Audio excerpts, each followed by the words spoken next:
Hi friends, welcome back to my channel. ഒരു പുതിയ വീഡിയോയിലേക്ക് എല്ലാവർക്കും സ്വാഗതം. ഈ ചാനൽ ആദ്യമായിട്ട് കാണുന്ന ആരെങ്കിലും ഉണ്ടെങ്കിൽ ചാനലൊന്ന് സബ്സ്ക്രൈബ് ചെയ്യാൻ മറക്കരുത്. കൂടാതെ നിങ്ങൾക്ക് വീഡിയോ ഇഷ്ടമായാൽ ലൈക്ക് ചെയ്യാനും ഷെയർ ചെയ്യാനും മറക്കരുത്. ഇന്നത്തെ വീഡിയോ നല്ല രുചികരമായ വെണ്ടക്ക തീയലിൻ്റെ റെസിപ്പിയാണ്. ഇതിനുവേണ്ടി നമുക്കൊരു ചട്ടിയിലേക്ക് 1.5 കപ്പ് ചെറിയ തേങ്ങ ഇട്ട് കൊടുക്കണം. അതിലേക്ക് ഒരു 3 കഷ്ണം വെളുത്തുള്ളി അരിഞ്ഞതും ഒരു 3 കഷ്ണം ചുമന്നുള്ളി അരിഞ്ഞതും ചേർത്ത് കൊടുക്കാം. 1 ടീസ്പൂൺ പെരിഞ്ചീരകം കൂടി ചേർത്ത് കൊടുക്കാം. എന്നിട്ട് തീ കത്തിച്ച് ചെറിയ ഫ്ലെയിമിലിട്ട് നന്നായിട്ടൊന്ന് ഇളക്കി റോസ്റ്റാക്കി എടുക്കാം. നല്ലൊരു ബ്രൗൺ കളർ ആവുന്നത് വരെ നമുക്കിത് വറുത്തെടുക്കണം.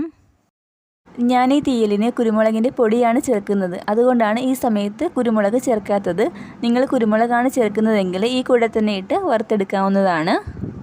ഇപ്പോൾ തേങ്ങ ഒരു 3/4% റോസ്റ്റായിട്ട് വന്നിട്ടുണ്ട്. കുറച്ചുകൂടി ഒന്ന് മൂത്ത് കിട്ടണം.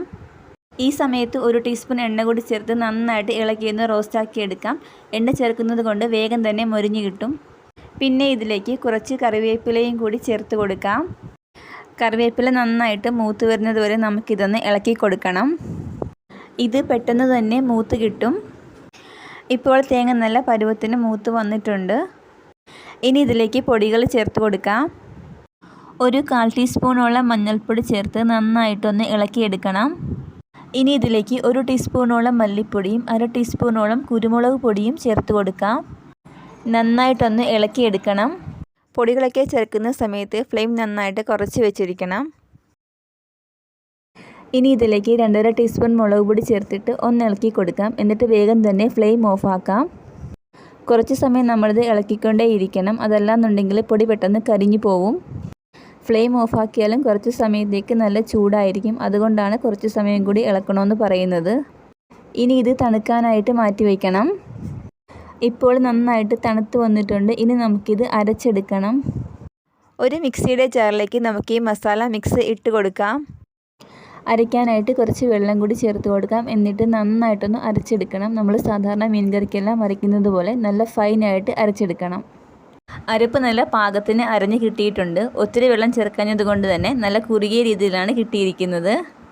ഇനി നമുക്ക് തീയലിന് വേണ്ടിയിട്ട് കുറച്ച് പുളിവെള്ളം വേണം. അതിന് വേണ്ടിയിട്ട് വളരെ ചെറിയൊരു നെല്ലിക്കയുടെ വലിപ്പത്തിൽ വാളൻപുളി എടുക്കാം. പുളി കുതിരാൻ ആവശ്യത്തിന് കുറച്ച് വെള്ളം കൂടി ഒഴിച്ച് വെക്കണം.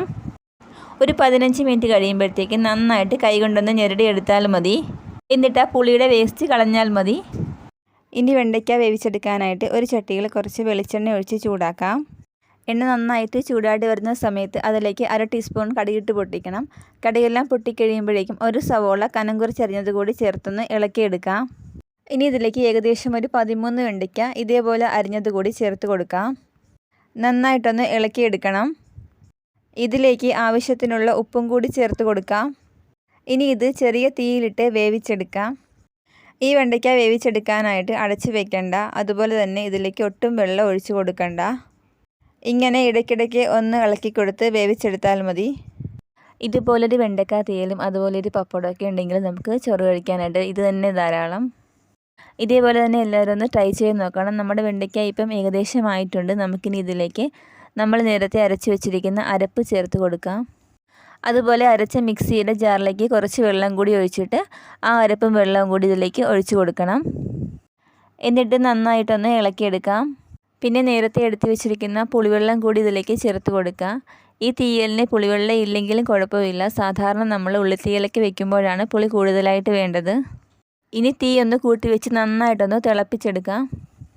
നന്നായിട്ട് തിളച്ച് വരുമ്പോഴേക്കും ആവശ്യത്തിനുള്ള ഉപ്പും കൂടി ചേർത്ത് കൊടുക്കാം. കുറച്ച് സമയം ഇങ്ങനെ ഹൈ ഫ്ലെയിമിൽ വെച്ച് തിളപ്പിക്കാം. എന്നിട്ട് കുറഞ്ഞ തീയിലിട്ട് ഒരു 8 മുതൽ 10 മിനിറ്റോളം ഒന്ന് വേവിച്ചെടുക്കണം. അന്നേരം നമ്മുടെ തീയൽ നന്നായിട്ട് കുറുകി നല്ല പാകത്തിനായിട്ട് വരും. ഇനി ഇതിലേക്ക് ഒരു നുള്ള് ഗരം മസാലയും കൂടി ചേർത്ത് ഒന്ന് ഇളക്കിയിട്ട് ഫ്ലെയിം ഓഫാക്കാം. അങ്ങനെ നമ്മുടെ വെണ്ടയ്ക്ക തീയൽ റെഡിയായിട്ടുണ്ട്. നമുക്ക് ചോറിൻ്റെ കൂടെയും അതുപോലെ തന്നെ പുട്ടിൻ്റെ കൂടെയെല്ലാം കഴിക്കാനായിട്ട് സൂപ്പറാണ്.